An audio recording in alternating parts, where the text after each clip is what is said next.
Understanding the phrase, mock. Hello language enthusiasts! Today, we'll be diving into the fascinating world of the English phrase, mock. It's a word that might sound familiar, but do you truly understand its different meanings and how to use it in various contexts? Let's unravel this mystery together.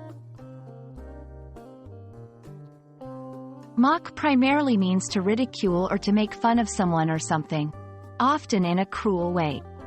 It's when you mimic or imitate someone, not to praise or replicate them, but to belittle them. For example, she mocked him for his accent. It's not nice to mock someone's efforts. While the primary definition revolves around ridiculing, mock can be used in other contexts as well. 1. Mock exams or mock tests. These are practice exams that students might take before the real exam. They are not the actual exams but are designed to resemble them to prepare students. 2. I'm taking a mock test next week to prepare for my finals.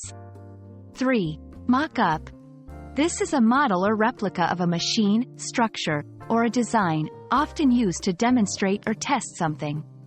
4. The architect showed us a mock-up of our new home. 5. To mock something up. It means to make a draft or a basic version of something.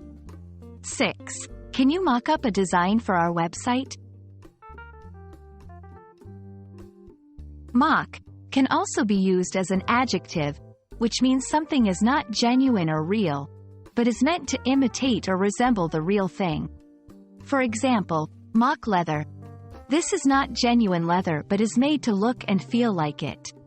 She wore a jacket made of mock leather. That brings us to the end of our deep dive into the word, mock. English is full of words that can have different meanings based on their context, and mock is just one of them. Remember, understanding the context in which a word is used can help you determine its intended meaning. We hope this video shed light on the various ways mock can be used in English. Until next time, keep learning and exploring.